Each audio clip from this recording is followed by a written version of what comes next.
InsyaAllah.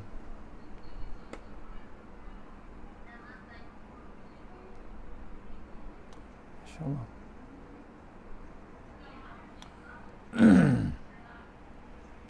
InsyaAllah. Assalamualaikum warahmatullahi wabarakatuh. Alhamdulillah rabbil alamin, wassalatu wassalamu ala asyrafil mursalin wa ala alihi washabbihi ajmain. A'udzu billahi minan nar min syarril kuffar min ghadabil jabbar wal izzati lillahi war rasulin. Allahumma ghanina bihadin haram wa bismika Allahumma ya daim ya hayyu ya fardu ya wit ya ahad ya samad. Allahumma shalli ala Muhammad wa ala ali Muhammad. Bismillahirrahmanirrahim. Bismillah masyaallah la yasuqa ya Allah. Bismillah masyaallah la yasrifu su'a ya Allah. Bismillah masyaallah man kana min ni'matin fa min Allah. Bismillah masyaallah la ya'ti bil hasanati illa Allah. Bismillah masyaallah la hawla wa la quwwata illa billahil aliyyil azim. Allahumma nas'aluka bi barakati syarifah an tuhmalah dunya. Amin ya rabbal alamin. Insyaallah jumpa kita untuk pengisian maghrib kita hari ini. Mudah-mudahan pengisian yang sebentar ini dapat kita bawa menghadap Allah Ta'ala di awal masa, insyaAllah. Untuk lagi hebat, untuk barakah kita mula dengan surah Al-Fatihah. Auzubillahiminasyaitanir rajim. Iya kan.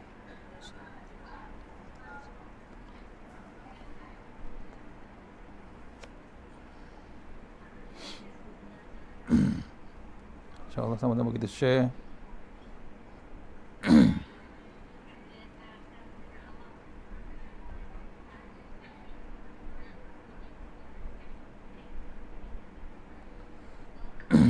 InsyaAllah kita masuk dalam ayat 63 Al-Baqarah. InsyaAllah sama-sama kita baca. Auzubillahiminasyaitanir rajim. Bismillahirrahmanirrahim.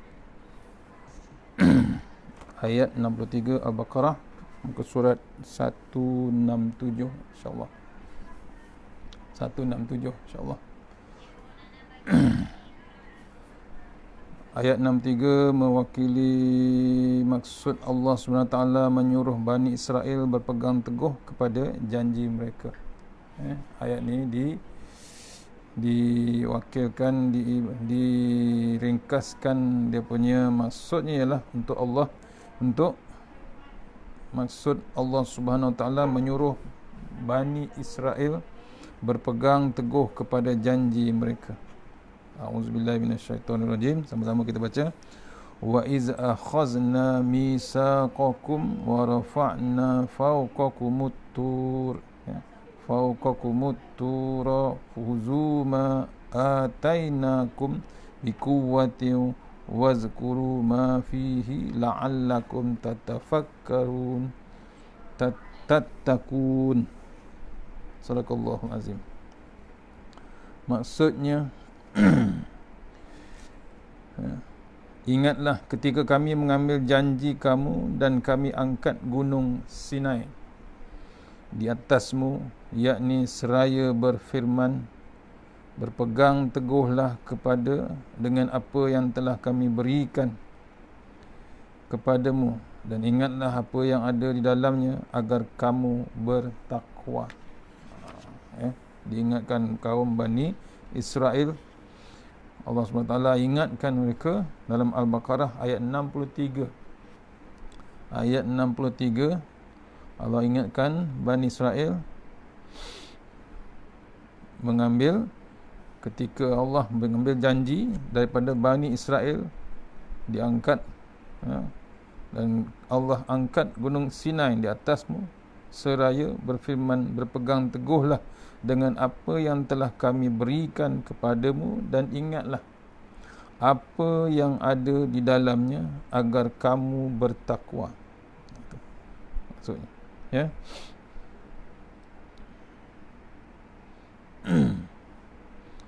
Kupasan ayat tersebut, insyaAllah. Dalam ayat ini Allah SWT menyuruh Bani Israel supaya berpegang teguh dengan janji mereka. Catatkan di sini, supaya teguh dengan janji mereka yang mahu beriman dengan kitab Taurat.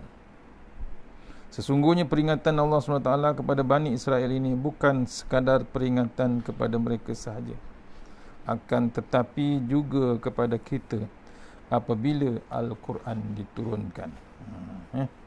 Bani Israel dapat Taurat, maksudnya janji Allah janji Bani Israel diberi peringatan untuk berpegang teguh dengan janji.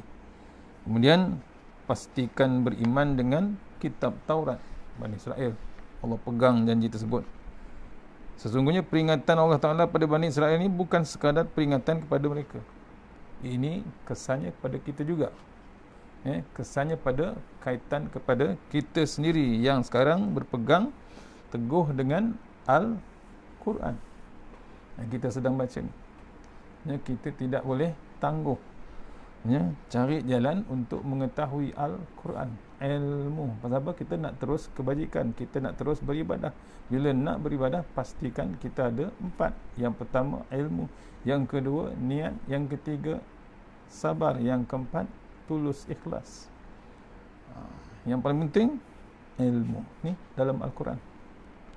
Namun kaum Bani Israel tetap ingkar dengan janji mereka, sehingga Allah SWT angkat bukit Tur dan mahu mencampakkan ke atas mereka sebagai ancaman.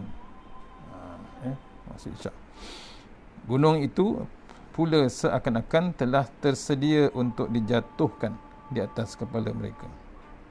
Bani Israel tetap ingkar, tetap ingkar dengan janji kepada Allah Ta'ala, sehingga Allah SWT angkat bukit Tur tu dan mahu mencampakkan ke atas mereka sebagai ancaman. Gunung itu seakan-akan telah tersedia untuk jatuhkan atas kepala mereka. Allah Akbar. Kedegilan, ingkarnya Bani Israel. Apa pengajarannya daripada ayat tersebut? Pertama, kewajipan menepati perjanjian dan kesepakatan. Kedua, perintah kepada mereka untuk membaca dan mengamalkan isi kitab yang diturunkan. Ketiga, bersungguh-sungguh dan bersabar menjalankan perintah Allah Subhanahu Wa Taala. Ini untuk kita sebenarnya. Bani Israel dah lalulah, tapi ingkar. Dia lawan balik Allah Subhanahu Wa Taala. Tidak patuh, tidak taat kepada Allah Subhanahu dan dengan Rasulnya sekali, Nabi Musa alaihissalam. Kedegilannya, perangai dia sampai lah ni masih macam tu juga. So pengajaran kepada kita ialah itu 3 poin. Yang pertama, kewajipan menepati perjanjian dan kesepakatan. Maksudnya kita ni tak boleh lari pada janji dengan Allah Subhanahu Wa Taala. Tiap-tiap hari kita ikrar, tiap-tiap hari kita ikrar dengan Allah Taala. Inna solati wa nusuki wa mahyaya wa mamati lillahi rabbil alamin. Kejap lagi syak kita baca lagi, minta dengan Allah Ta'ala, janji kita dengan Allah Ta'ala jangan kita mungkir. Pasal apa? Allah dah bagi kitab Al-Quran. Kemudian kita sebagai umat Islam ada bab sepakat, kita ada bab kesepakatan. Jangan kita bercerai-berai. Ini pengajaran.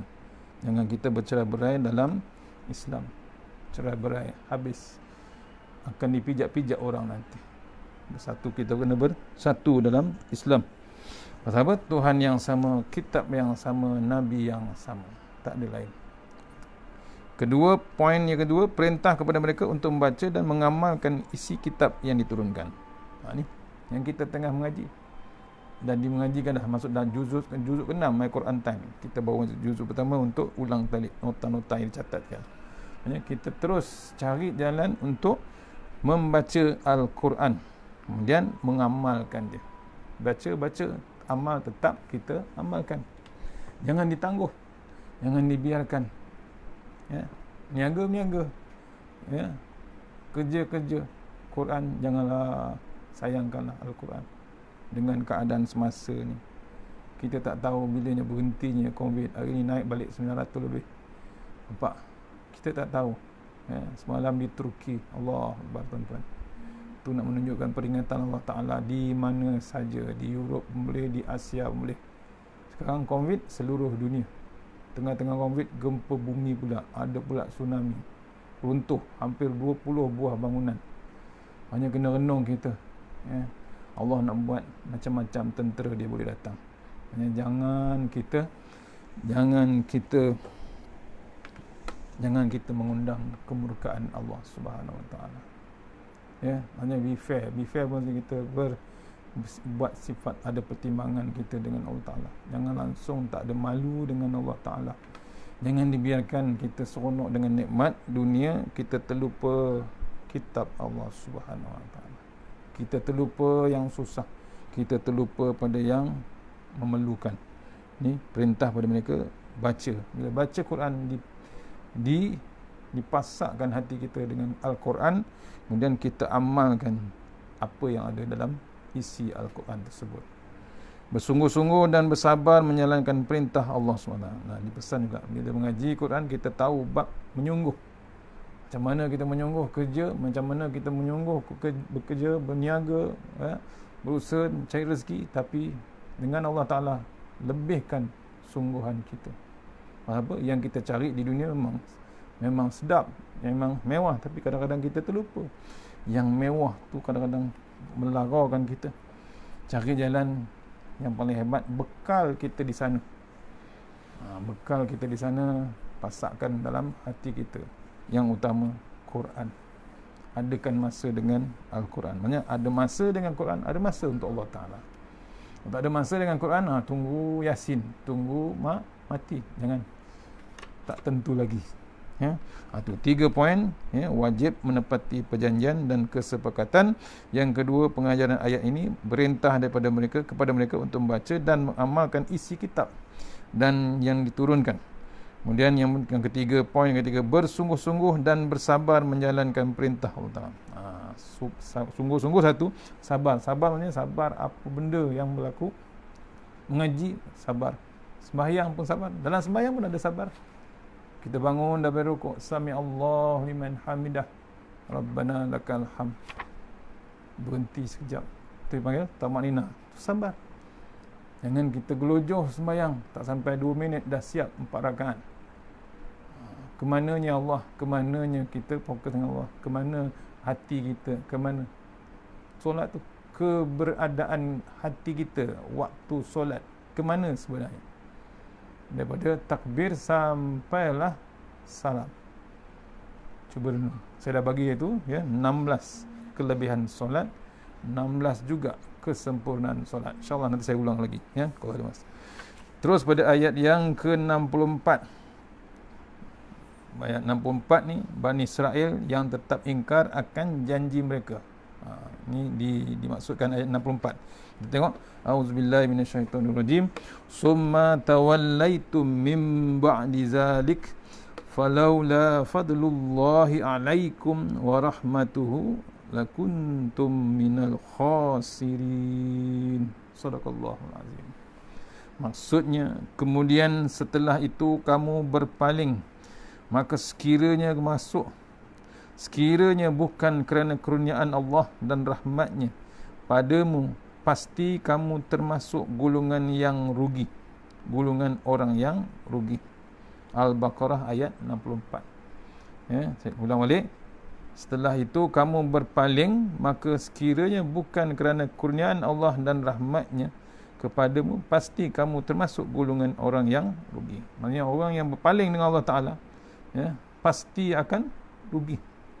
Sekiranya bukan kerana kurniaan, maksudnya kasihnya Allah Ta'ala tu, dia buatkan lagi, walaupun degilnya manusia Bani Israel ni, rahmatnya kepada Bani Israel ni, pasti rugi Bani Israel. Pasal apa? Dah dikasih, tapi Allah masih lagi bagi rahmat pada Bani Israel. Kupasan ayat ni, tengok apa yang telah dilakukan oleh Bani Israel setelah mendapat kitab Taurat dan diberikan peluang kemaafan. Dan dibagilah kitab untuk dibaca, untuk diamalkan, kemudian dibagi peluang untuk dibagi maaf. Sayangnya itu rahmat, sayangnya dikurniakan kitab, kitabnya, dihadiahkan kitab sebagai apa? Sebagai hadiah. Sama macam kita dapat Quran, sebenarnya hadiah daripada Allah Ta'ala. Kita akhir zaman dapat umat akhir Rasulullah SAW dibagi hadiah. Bila dah bagi hadiah, sepatutnya orang dah bagi hadiah macam mana sepatutnya. Ni mereka telah berpaling dan mereka termasuk dalam golongan orang-orang yang rugi. Allah SWT telah berulang kali memaafkan mereka kerana dosa mensyirikkan Allah SWT. Namun mereka masih tetap mengulanginya. Ya, lupa dia semua benda daripada Allah SWT. Semuanya sumber terus daripada Allah SWT. Jangan kata kita kaya, kita hebat, kita terlupa kita yang usaha.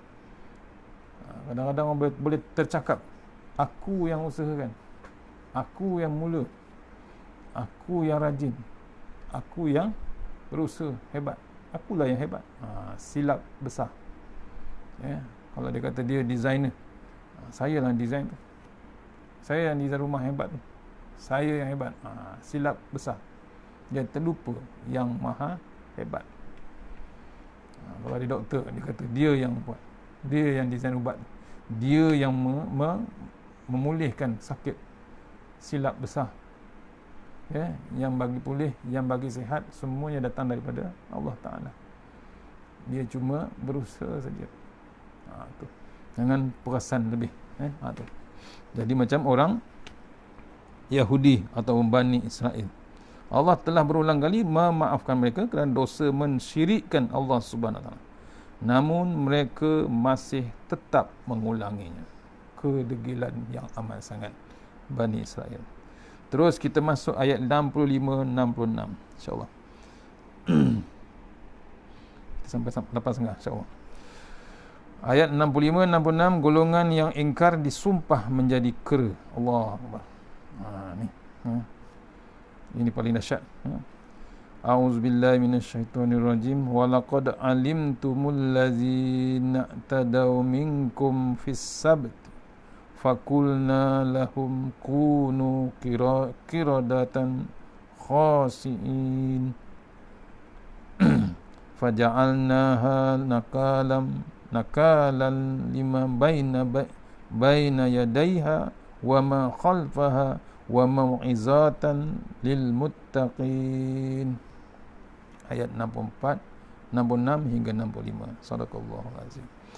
Dan sesungguhnya kamu telah mengetahui orang-orang yang melakukan perlanggaran di antara kamu pada hari Sabtu, lalu kami katakan kepada mereka, jadilah kamu kera yang hina. Maka kami jadikan yakni yang demikian itu di peringatan bagi orang-orang pada masa itu dan bagi mereka yang datang kemudian, serta menjadi pengajaran bagi orang-orang yang bertakwa. Tu hanya kena renung kita, kaum Bani Israel ni dijadikan kera pasal apa? Melampaui batas. Tu. Ya, maksudnya Yahudi terlampau dahsyat sangat ingkar dengan Allah Subhanahu Wa Taala.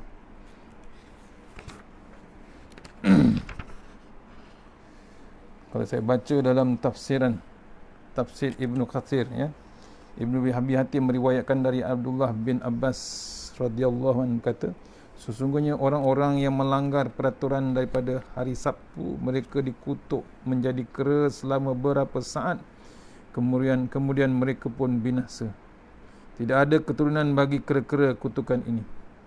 Ditafsirkan ini. Ya, itu diubah, Allah ubah dia, sumpah dia menjadi kera. Ad-Darda meriwayatkan dari Ibnu Abbas radhiyallahu anhu, Allah mengutuk mereka menjadi kera kerana kemaksiatan yang mereka perbuat. Ia juga mengatakan kera-kera kutukan ini tidak hidup lama. Mereka hidup hanya 3 hari. Mereka tidak minum, tidak makan dan tidak berketurunan. Allah telah menciptakan kera, babi dan seluruh makhluk dalam waktu 6 hari, sebagaimana yang telah disebutkan dalam kitabnya. Dan Allah merubah bentuk kaum ini menjadi kera. Demikianlah Allah melakukan apa yang dikhendakinya terhadap sesiapa yang dikhendakinya. Dan Allah merubah bentuk mereka sesuai dengan apa yang dikhendakinya. Firman Allah Ta'ala lagi, faja'alnaha naqala, maka kami jadikan demikian itu peringatan, yakni Allah menjadikan penduduk negeri itu sebagai naqala, peringatan kerana kan pelanggaran mereka pada hari Sabtu. Kami hukum mereka dengan hukuman yang dapat dijadikan pelajaran dan peringatan. Sebagaimana Allah berfirman tentang Fir'aun, ya, Fir'aun, fa akhazahullahu nakala akhirati wal ula. Maka Allah mengazabkannya dengan azab di akhirat dan azab di dunia. Dua-dua didapat. Surah An-Naziyat ayat 25. Firman Allah Ta'ala lagi, liman lima baina yadaiha wa ma khalfaha. Bagi orang-orang di masa itu dan bagi mereka yang akan datang kemudian, yakni kita sekarang ni, yakni dari seluruh negeri. Ibnu Abbas mengatakan, kami jadikan hukuman yang kami berikan kepada mereka itu sebagai pelajaran bagi penduduk-penduduk negeri-negeri lain yang di sekitarnya. Ya, itu. Sebagaimana firman Allah SWT, sungguh-sungguh dan sesungguhnya kami telah membinasakan negeri-negeri sekitarmu dan kami telah mendatangkan tanda-tanda kebesaran kami berulang-ulang agar mereka kembali bertaubat. Ini. Allah Ta'ala menjadikan mereka sebagai pelajaran dan peringatan bagi orang-orang yang hidup di zaman itu dan sebagai nasihat bagi orang-orang yang hidup setelah mereka dengan khabar mutawatir tentang mereka. Oleh kerana itu Allah berfirman, wa mau'izatan lil muttaqin, serta menjadi pelajaran bagi orang-orang yang bertakwa, yang bermaksud mau'izah di sini adalah peringatan yang keras. Maknanya kami jadikan siksaan dan hukuman sebagai balasan atas pelanggaran mereka terhadap larangan-larangan Allah dan perbuatan mereka membuat berbagai tipu daya. Maka dari itu hendaklah orang yang bertakwa menjauhi tindakan agar hukuman azab yang sama tidak menimpa mereka. Sebagaimana Imam Abu Abdullah bin Bad'ah meriwayatkan dari Abu Hurairah radhiyallahu an bahawa Rasulullah SAW bersabda, la tartakibu ma martaqabatil yahudu fatastahillu maharimallahi bi adnal khiyali. Janganlah kalian berbuat seperti apa yang diperbuat oleh orang Yahudi. Mereka menghalalkan apa yang diharamkan Allah dengan tipu muslihat yang amat rendah. Sanad hadis ini jayyid, itu baik, wallahu alam. Al-Baqarah ayat 67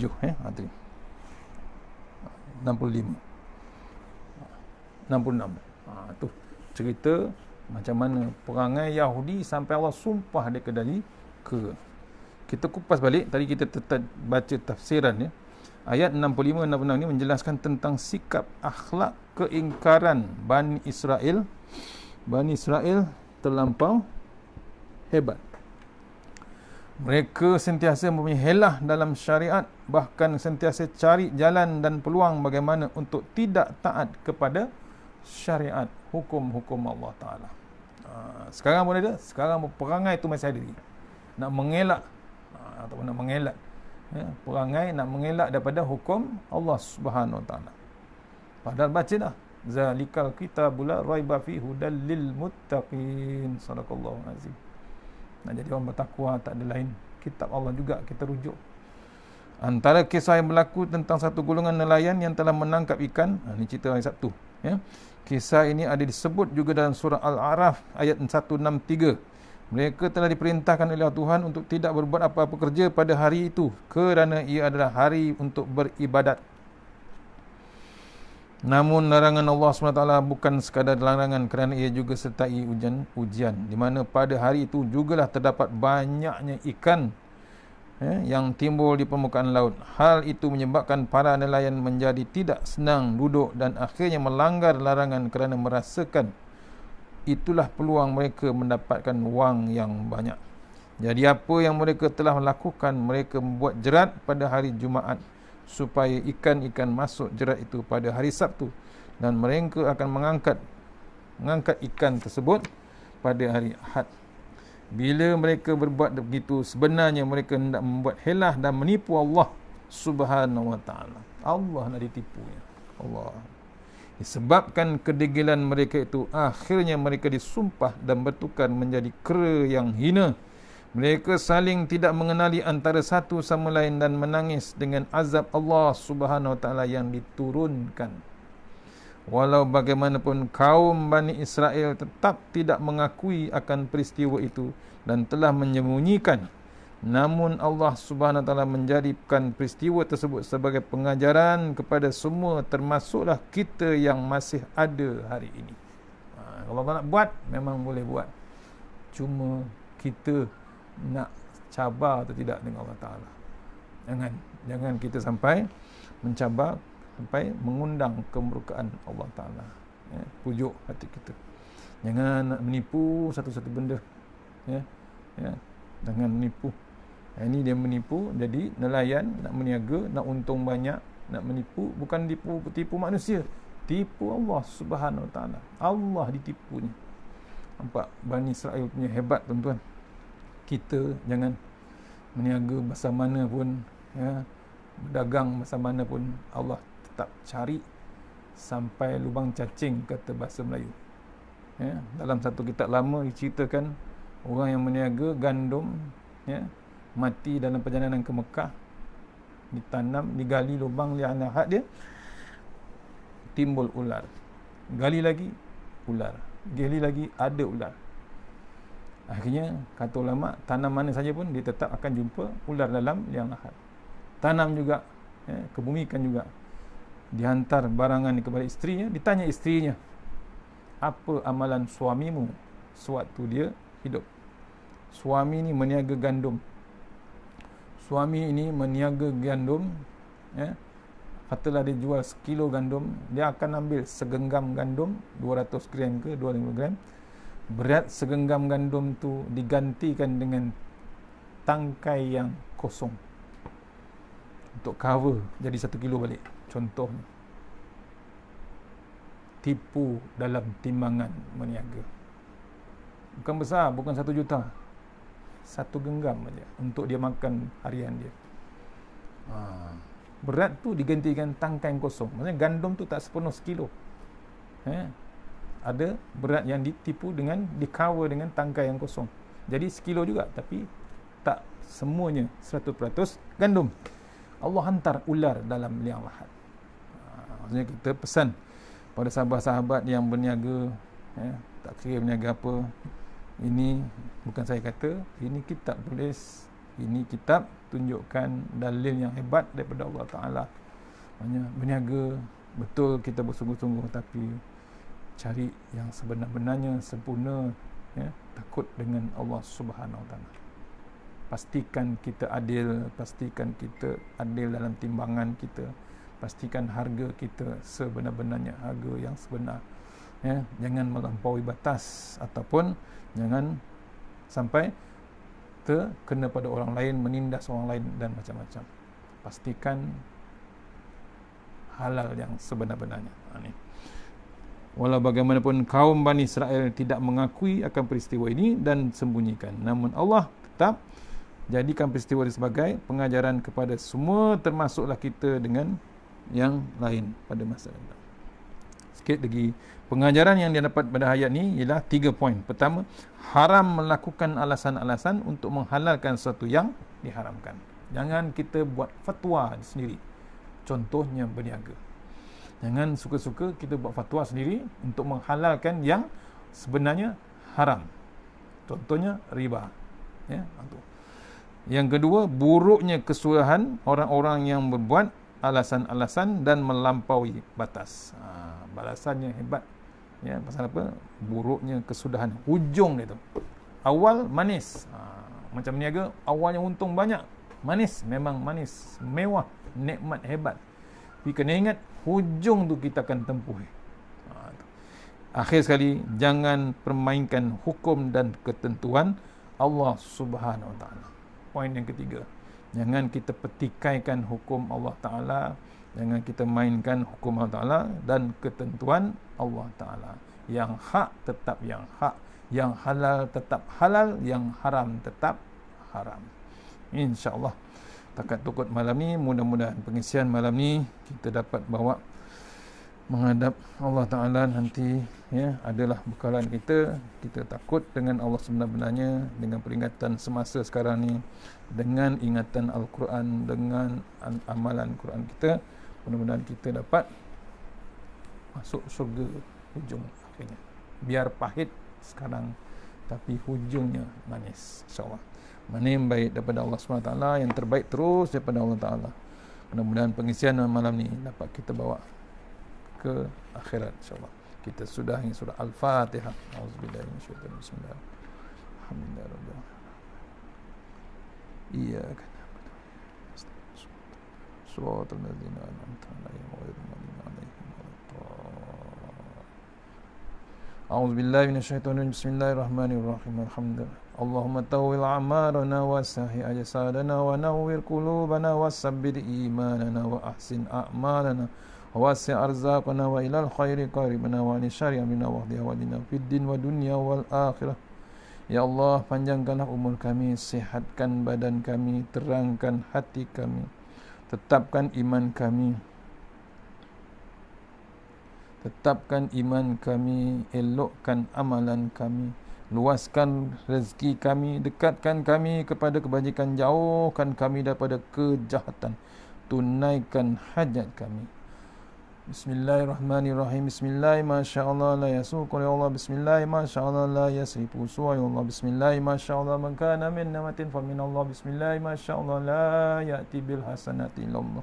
Bismillah, masyaallah, la haula wala quwata illa billahil aliyyil azim. Allahumma anta rabbi la ilaha illa anta khalaqtani wa ala ahdika wa wa'dika mastata'tu a'udzu bika min syarri ma sana'tu wa abuluka bi ni'matika alayya wa abu bi dzambi faghfir li fa innahu dzunuba illa anta tawassalna bil jabaru wa tasanna bil malakut allazi la yamut isrif anna al bala wal waba innaka ala kulli syai'in qadir. Rabbana atina fid dunya hasanah wa qina azabannar. Wa sallallahu wasallam alhamdulillah. Assalamualaikum warahmatullahi wabarakatuh. InsyaAllah jumpa pagi besok selepas subuh. InsyaAllah.